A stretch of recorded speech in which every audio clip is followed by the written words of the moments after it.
Hi, my name is Daniela Martinez. This is Kenny Blanton. I will be focusing on encouragers and reflection of emotion in this interview.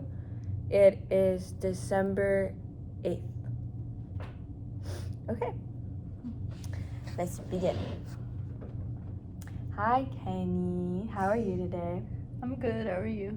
I'm doing fine myself. How is finals? I haven't actually had any yet, so I have 4, and they're all 4 on Thursday. Okay, so you have some time to study before then. That's good. Last time that we met, you were talking to me about how you were feeling burnt out and a little stress with your, what was it, logistics class? Linear circuit theory. Oh, right. Sorry. It's okay. Most people don't remember it. How has that class been so far? So since then my grades gone up a lot, and redemption, but we have our final obviously, so that'll be the determining point of whether or not I get the credits for it. And I talked with the professor a little bit, and he's like, he may curve it depending. But I feel a lot more confident because last time we had an exam and I did pretty good on it, like the best I've ever done on one. And so, I'm feeling better. That's good. I heard that you talked to the professor. How'd that go? Pretty good. I just talked to him about everything, and he basically went over like how much of our grade was still left and how there's still a lot that we could do. So, he said don't give up yet, basically, and he put in like our attendance grades for each month, and he's been working on getting our homework in. Our lab professor's been getting homework in. So, stuff like that. It's been going pretty good. Yeah, my grade went up like 11% at this point. That's good. So far, yeah. So, just gotta hope and pray for this last final. Well, I'm very proud of you. You were in a very difficult situation, and you were able to push through the challenges, and you got a better grade now. You did better on the exam that was coming up, and I feel like if you continue to put in that good work and study, maybe even like get with a group of classmates, I think that would really help you guys. But I'm really proud of you for improving and not giving up. That shows a lot of strength and resilience. Very proud of you for that. I think the other thing that helped too is that he gave out the midterm from like a couple of years ago or last year, so people knew what to expect. And he tried to get a final, like an old final, but he couldn't find one, and that was the reason a lot of people did pretty well, is because we had an understanding of what was going to be on it. Because he has like a teaching points list, which basically just tells you everything that'll be on the exam, like a list of everything, but it's always super detailed to the point of like it overcomplicates it. So you have to like try and sum it up and be like, I need to learn about this thing and just learn all the little bits, and then I need to learn all about this thing and all the little bits. And so, this time, like, people are nervous just because he was teaching up until the last day. So on Friday we were still learning stuff that we haven't seen before for the homework that was due that night. And so, it's just, he always pushed it like right to the wire, and so we were like, oh great. And I looked at the teaching points for it, and it's like all of the past 3 exams that we went over, plus the stuff that we learned in the past 2 weeks since the last exam, 2-3 weeks since the last exam. So that's why a lot of people are worried. It's just these last couple of weeks have been really difficult, and a lot of people feel like they don't understand it, but now we really don't have time to like go over it again. So you just feel like it's just a lot of material to cover in just like a couple of days to study for it? Well, it's not even like a couple of days. It's been like weeks, and it's still just like, it's a lot to try and learn on top of everything else. Because all professors like to act like, their class is the most important when, it isn't. Yeah. Everything is equally as important, especially when it's a higher credit class. And so he just kind of in general, it's just like, try harder on this one, but then it's like I can't detract away from my other classes, because then if those grades fall, then I have to worry about more than one, and so it just becomes a big thing. I'm just like, suddenly everything's bad, and I have to try really, really, really hard, and I don't know if I have that in me. But, this time around, it isn't too bad. I think also, like, overall, the whole sentiment of so many different people I've talked to, like, within my major and without, that aren't even, like, doesn't even have to do with classes, like, people are like, the semester's just been bad. And then a lot of people, it's academically bad, no matter, like, if they're a freshman or sophomore or junior or senior. And then a lot of people being, like, not even, like, academically bad, it's just been a bad semester, like, overall, just because of how much stuff has happened. And so it just seems like this semester, in totality, has been a little rough for everyone for the most part. And I think that's also been weighing on people, because it's like every time you talk to someone, it's like, oh yeah, no, my shit also sucks. And so it's just like, okay, well, don't really know what to do. So it's like a cumulative kind of stress among all your peers, and that's not really helpful, especially when professors are still assigning work or still teaching, I would say. I think next semester will be a lot better, because we're finally getting some electives for our STEM classes. So we have a little bit more freedom in what we can take.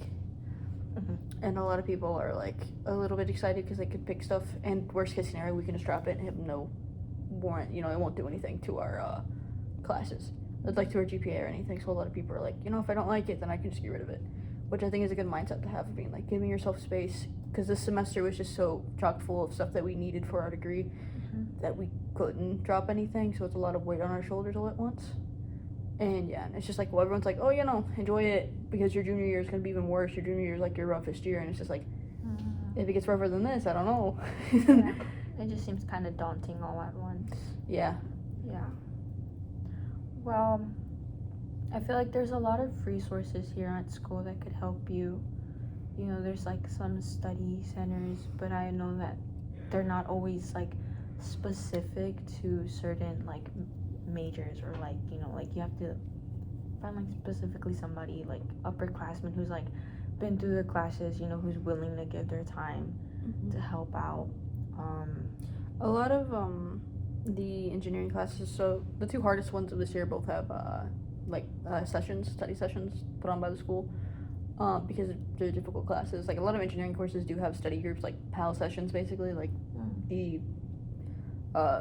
I guess the counterpart of PAL sessions, if you will. Okay. It's just having time to go to them, and it's typically just like a TA that's there for like an hour to 2 hours, hour and a half. Have you gone to any one before? No, because they're 2 days a week, but both days I either have work or like something else going on that I could not attend to it. So it's just like, typically those sessions are all scheduled, before everything else. So it's just like when the TA can do it and stuff like this. So it's just like trying to fit into your own schedule. It's just like, I would have to move around so much stuff, so it just stressed me out even more. So I'll be like, okay, I have to leave work an hour early, or I have to plan around my study or homework time on this day, so I have to figure out when I'm going to do that assignment, stuff like that. I see. So to prevent burnout next semester, what do you think are some, I guess, steps that you could take to prevent like that I guess scenario or situation from happening again? I think this semester I had my best start that I've ever had to a semester.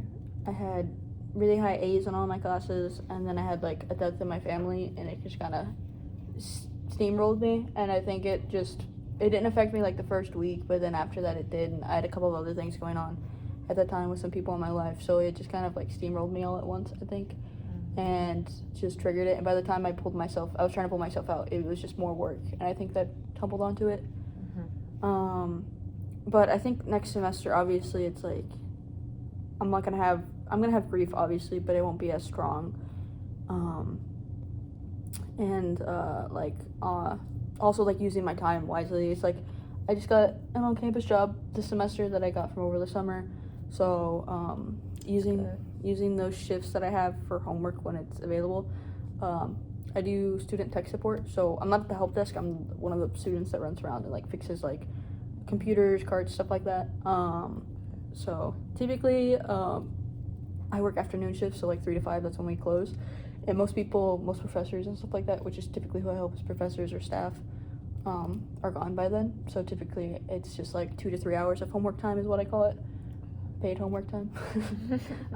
So I just do that and working on that, and then like using the breaks in between, because that's a lot of the advice I get from professors is like use the gaps in your schedule to do homework, so that way it's like if you're like later on in the day you're not as swamped, or you can like take a little breather, take a little break, do whatever. So using that in the beginning also helped, because I would do my assignments during class, like during the breaks, and then like go to work and finish it off, so I was basically done. I think also I created like a little homework tracking spreadsheet that has all of my assignments from all the syllabuses from my classes. I inputted it in at the beginning of the semester with all their dates and stuff, and at the beginning of the week I put like, I have like a rating system, so I put like rating 1, and then the day it's due I have like red and stuff, and I have like if it's not started, if it's in progress, if it's been completed, stuff like that. That's very efficient. And that helped me a lot, because I know what I need to get done for that day. And it's just nice also, like a little dopamine boost of being like, okay, I finished this, I'm good to go, what do I need to do next? That's good. I feel like I feel like excuse me, sorry. I feel like with your past experiences with this semester, I feel like you've kind of learned how to juggle it, so you're not as stressed.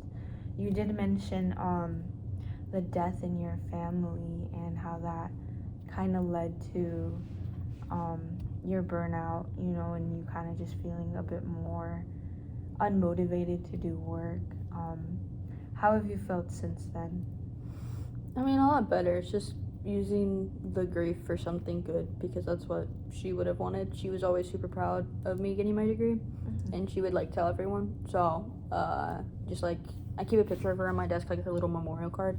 So like if I'm having a hard time, I just think about her, use her little photo. But I have always seen her as someone who like lifts me up, so like I want to keep it that way even in death. That's good. That's a great way to honor her memory, and I'm sure she would have been, or she actually is proud, for you to continue in your studies, and even if things get hard, you feel like having like her as an encourager as well helps a lot. She can be like your number 1 fan from above. That's good. Are you looking forward to anything next semester? Yeah, I'm looking forward to a couple of things. I have a lot of plans for my org that I'm in. Okay, tell me more about that. So I'm president of the space program. Okay, period. And so we have the satellite launching in March, because it was gonna be in February, but SpaceX pushed it back to March. Nothing we can do about that. It's whatever. It's space stuff. But I'm hoping we're gonna find out about our grant decisions tomorrow, because our snow day that we had, they were gonna have a meeting that day. They meet like once a month, and it just happened to be that day, and so got canceled. Yeah, they didn't have it, so they sent an email, and so we'll know tomorrow. Okay. And I filled out a grant, and then I had students, 2 different subsections of BSP fill out grants. So hopefully, we're thinking 2 of 3 will get it, but this means that we can move forward with it. I'll be working on ground station antenna stuff, so putting stuff up on the roof of Gellerson, being able to talk with a satellite, and just continuing on from there. Potentially, maybe going to Scotland or anything like that for a conference if we can get the funding. Like, go for it. But just like trying to look forward to that, because that's also like my future. I think that's the best thing helping me too right now, is to make me feel more productive, is that everything I'm doing now is for a better future, and so I just have to remember that. It's just like right now I want to be productive, but only thing I got left is 4 finals for classes that I'm basically done with, and so this is just the final step, and so I'm just like, I want to be done and move on, so I would feel more productive if I was already there, because fresh start. But just gotta wait, I guess, to get there. Well, this new club, being president of a club is, I feel like, a lot of work. Do you feel prepared for the upcoming semester and everything that you guys have planned? I mean, yes and no. I think our org's only a couple of years old in all actuality. It's like still new. It's very new, and so it's just the last president didn't really set stuff up, so I'm just trying to like learn as I go.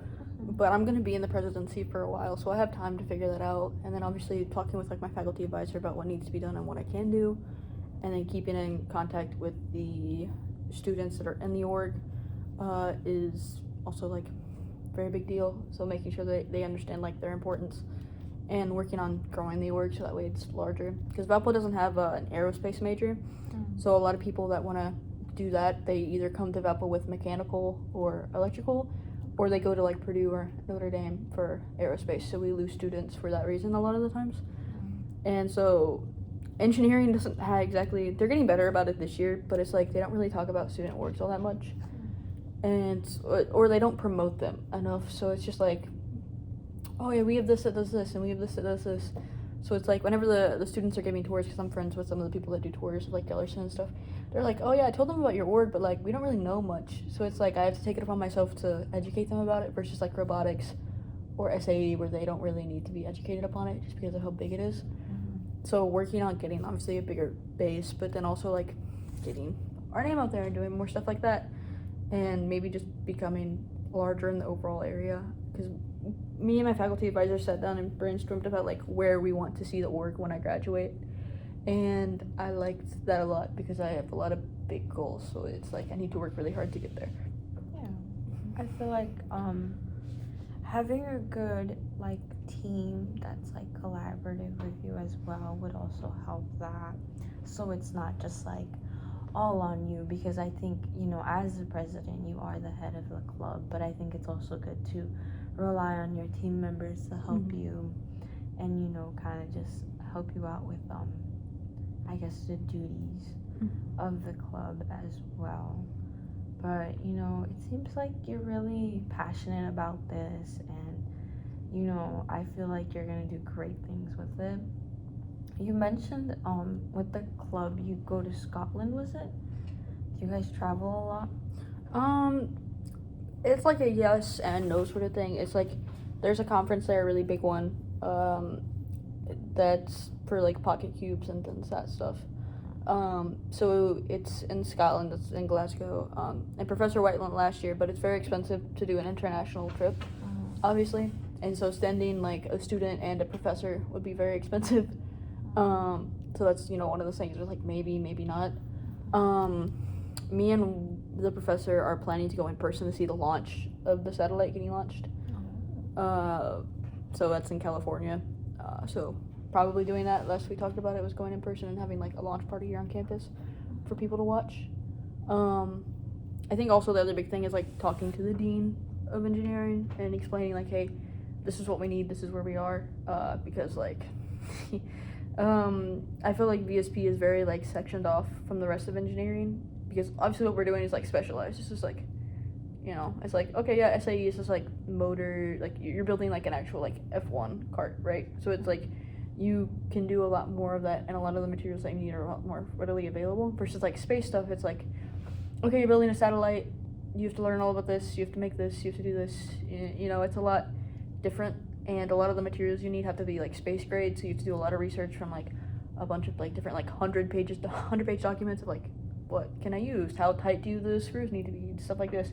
So it's a different level of engineering, I think, and I think that's why a lot of people are like, you need to have a passion for space stuff or satellites and like aerospace in general, but it's just like having to like actually like sit down and do this work is a lot, and I think a lot of people underestimate it. And it's also like a project base, so it's just like, oh, I'm gonna join like aviators and just do like a fun little project, versus like, oh, if I'm doing this is like a couple hours of my week that I'm dedicating to this, but I can put it on my resume and say that I did this, I can do this, I can stuff like that. So, you know, it's, you have to find people who are really dedicated and passionate about it. So I feel like with time, I mean, like you said, you were gonna be in the presidential position for a while, but I feel like, you know, with time, if you like, you and your team like keep promoting it like to incoming freshmen, or just like spreading it by word of mouth, or just like, you know, like talking to people like, hey, are you interested in excuse me, are you interested in this? And then just kind of like talking to them about it is also like a good way to like get people interested, or like maybe like they know somebody else who would be interested. But I think I have full faith that you will be able to grow the club, and hopefully it does, because I feel like I think it's kind of interesting actually, pretty cool. But I think it'd just be really nice to see it grow, you know, especially like from where it's starting to like where it can go. But yeah. It's cool, and I have my goals for like obviously that far ahead, like I said, and I want to see it there, but I also just want to like, I think a lot of mine and White's goals came to the point of like changing a lot of the way space stuff works in Indiana itself. Tell me more. Like the way a lot of space stuff works for universities is that like it typically it's like Purdue first and then the other ones, so like Notre Dame and then Valpo and then like Taylor and then like it trickles down. And so there's a lot of talks of like schools like us and Notre Dame and Taylor being tired of like Purdue being like the number one for it. So it's just like getting tired of always being like, okay, they're first and then we'll get like an offer second or third, or they get top pick, stuff like that. And so going around it and being like, okay, if you want to do, or even for students, like, oh, you want to do aerospace in Indiana, go to Purdue. It's like, so trying to get people to be like, no, if you want to do aerospace, go to Valpo. Or if you want to do stuff like this, go to Valpo. Even though we don't have the major for it yet, like, we have all of these amazing programs that you can get a lot of great experience in, versus like, yeah, if you go there, you'll have an aerospace degree, but will you have all the experience that you would have had if you gone to Valpo? So stuff like that. So I feel like that can also be a conversation you can have with your dean as well.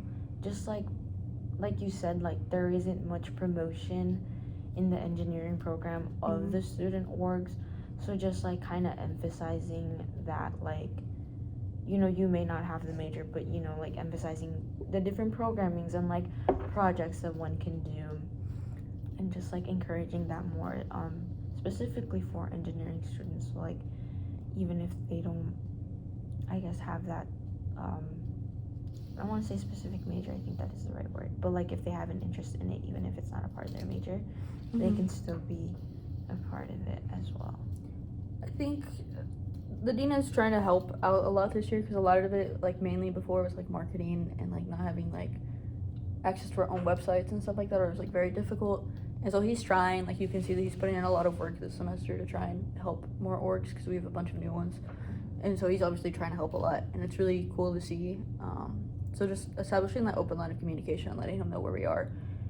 But I'm also trying to like come up with stuff that can be like school wide, so it isn't just restricted to VSP. So it's like one of the things that applied for a grant was a balloon launch program for weather balloons, and also Pico balloons. So Pico balloons are tiny balloons. They're only like a 22 liter unit of helium, basically, of like it's basically a really tiny balloon. And the only thing it can really do is hold like a GPS, and you can track it. And a lot of times what Pico balloons are for is to track like temperature or atmospheric conditions. You see them a lot with like the FAA using it for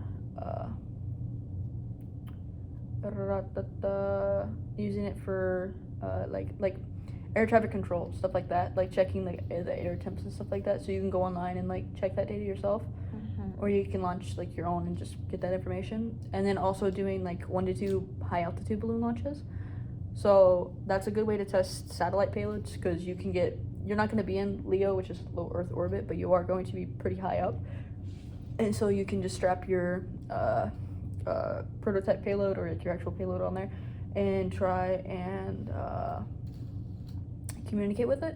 And then if it's up there and you can actually ping and communicate with it, then you know that everything is more than likely going to be okay, and you still have like a little bit more stuff to do, versus like, okay, it's not talking at all, what's wrong? Because otherwise, if you'd sent it into space, there's no getting it back, there's no fixing it. It would just be dead on orbit, which most university satellites are. So there's no real communication, or there's very little communication. It's a couple of pings and then it goes dead, due to like a short or something wrong in the firmware or software. So trying to do as much testing as possible is really important. So we wanted to do balloon launch program, and so that'll be good for like outreach for like local middle schools, high schools, elementary schools. I want to talk with like the College Mentor for Kids to talk with them about it and launching one. Obviously the meteorology program because they help us launch it. And then even doing like payload launches for like the physics department. They have a lot of really cool sensors that they never really use. And so talking with them and some of the professors and being like, hey, we're doing this. Do you guys want to launch something and use the data for source or for something like that? Because they don't really utilize a lot of the stuff that they have. So getting them to launch something would be pretty cool.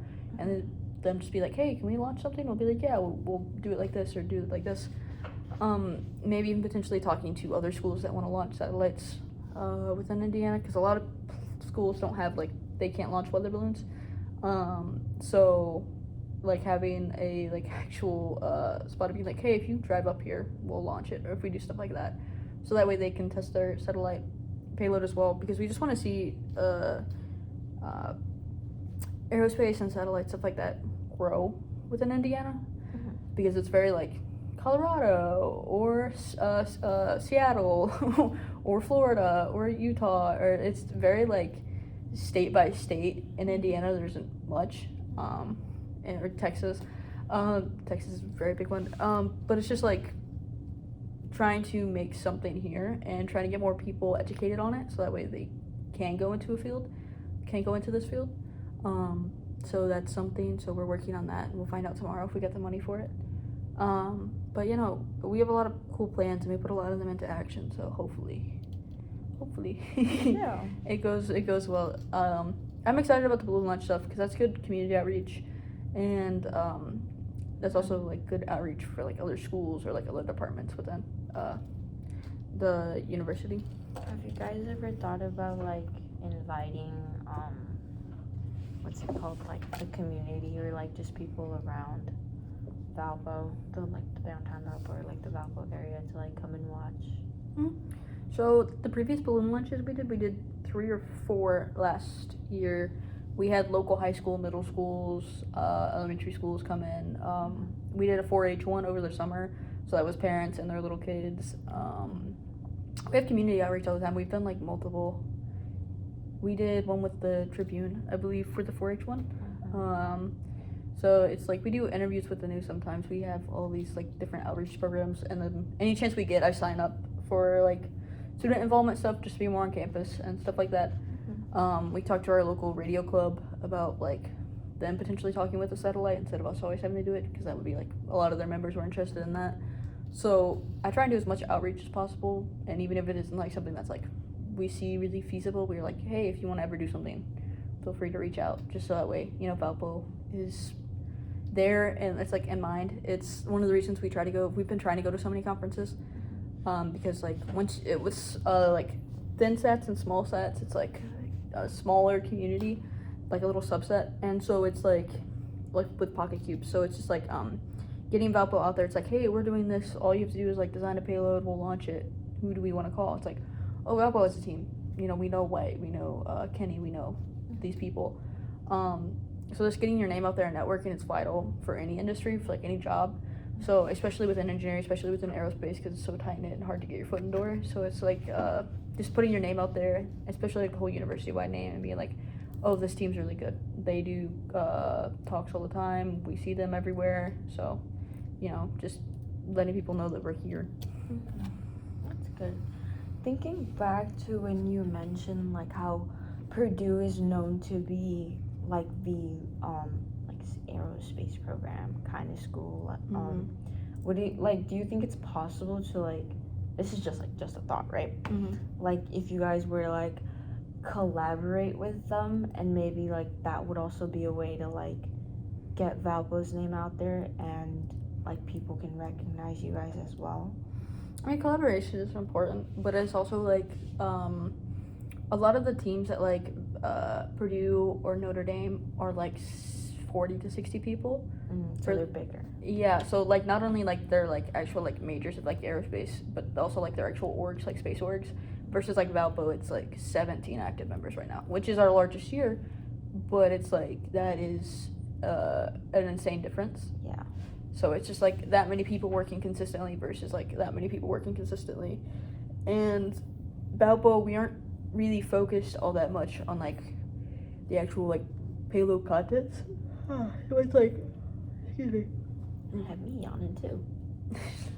So it's like a lot of them are just like, hey, we're gonna like Kent State is launching a satellite, a 6U satellite, so it's a massive satellite, to take pictures of the algae bloom over Lake Michigan, so that way scientists can study it. So they have a whole mission. They're talking with like local community, like local like scientists, stuff like that, so that way they can like, okay, if this is the data that we're getting, because they need more data over the algae bloom, so that way it doesn't become a larger issue for the people living in the surrounding areas. Versus like us, just like, yeah, we're doing radio stuff, but in all actuality, like, we care about the mission a little bit, but majority of the time we are focusing on education and outreach and getting people experience. And so I know a lot about RF for a sophomore, and I want to continue learning about it, but it's not our first priority. And so it's like a lot of like our future thoughts about VSP is like, okay, what if we designed a bus and we started launching like 3 Ps at one time, or 2 Ps at one time. So we design a satellite, and it's like working with our same mission and continuously improving that, which with each iteration of our launch. And then we host like high school students was another one. So it's like having like a little competition for local high schools, being like, here, design like a mission statement, present it to us in like business attire, stuff like that. And then you just have to meet the requirements that we would set for the bus, so like voltage requirements, stuff like this. We would have like an ICD, so like a list of things that you need to meet in order to launch and have like a working satellite. And then going that, and then we accept some different teams. We get like, we'll accept like high school and middle school teams. And so we have like high school section and a middle school section, and we get like, I don't know, we'll say like 15 entries, but we can only accept 3 to 4 different boards. So we'd have to go through and see which one is best, like an actual like exception program like we do, like we would have to do for a lot of our grants from like the federal government and stuff like that. And yeah, because we met a lot of really cool people at conferences, but one thing I took away with was like the amount of like middle school, elementary, and like high school kids that got started in this stuff and want to go into a field with it, and how well they like do. Like a lot of them are in Ivy Leagues and stuff like that because of like a lot of experience they got put into earlier on. Yeah. Because obviously they had experience with it, and then they kept their grades up in school and like all this other stuff. But getting that out to people would be really cool, and I would love for Babel to be a part of that, or at least starting whenever I graduate. So that's why I'm like, they would have their own mission, but they would fit within our requirements. So that's why I mean, like, we're not strictly about like our mission. We're strictly about I would say we're more about education and outreach for students than anything else. At least that's what I personally want it to be. And so within our own org, like making sure people understanding and actually building a satellite, understanding the mission. But then from my perspective and our faculty advisor's perspective, getting more people involved, getting them want to come to Valpo to study and take part of VSP, but then also like giving these students a chance to like do something really cool and potentially give them an option or an outlook into their future. So that's actually really cool. I like that. I feel like you have a solid, plan, but also vision of like what you see the org becoming, and I feel like you have a lot of the things thought out, and I think that's really great. And I feel like if you just kind of like stick to your faculty advisor and just kind of like continue to like reach out to like whoever can or is willing to help, like I think conferences are a really big help in that, especially like getting people to know you. I know like I've been to a couple of conferences where it's like they do like a lot of workshops, but then like you can also like leave your resume with them or like your contact information, and like if anything they can like contact you again like if they're interested, and I think that's really good, especially like for what you're trying to accomplish. So like I just think you have like really great ideas, and I hope that you can accomplish them, if not within your, what is it, 2 more years here? 2 more years, 2.5 years. And I hope that you find someone who is, kind of shares those same like perspectives and values as you do, so that they can like continue on that legacy and like growing VSPN, was it? Nice. VSP. Oh, VSP. Nice. Yeah. I'm excited. I think just getting everyone set up, and I think because we've had a break because it's just like we had Thanksgiving break and we had everything else. So we haven't had time to meet again in a long bit, and we were waiting on the grants, but then that got pushed back even more. So it's like, and everyone has finals this week, so it's like it's not something we can strictly do right now. Yeah. So getting everyone prepared for what's going to be happening. Obviously, over break, sending out a lot of messages and being like, hey, this is what's going on. We need people for here. We need people for here. Getting the structure set up of like, we have faculty advisor, and then I'm here, and then we have the team leads, and then underneath the team leads are their teams. And actually like structuring it in a way that makes sense. So that's also something I'm trying to get done, because before it wasn't like team leads, it was just like president, and then well, it wasn't even really that. It was just like president did the presidential stuff that they had to do, like roundtable and stuff like that. And so it wasn't really like our faculty advisor had to be very involved, and the president didn't really like communicate between like the students and him. So it was a lot of just like, or he would wait until the last minute and have to be told what to do and stuff like that, instead of taking initiative. So just trying to work through it and get that done is, you know, vital. Yeah. Well, I'm glad that you're the one kind of like realizing like where, you know, the old president went wrong, and it's like not, you know, to put the blame on anybody, but it's just like realizing that certain things could have been done more efficiently, and you just taking notice and wanting to take that action and being like, I value this program, you know, for, you know, what it is, and wanting to put in that work. I think that's really good. It shows true leadership, and like I said, I just hope that you're able to accomplish your goals within the program as well, you know. But yeah. Okay. Thank you. Well, it was nice talking to you. Yeah, thank you for your time. This was very enlightening. Thank you.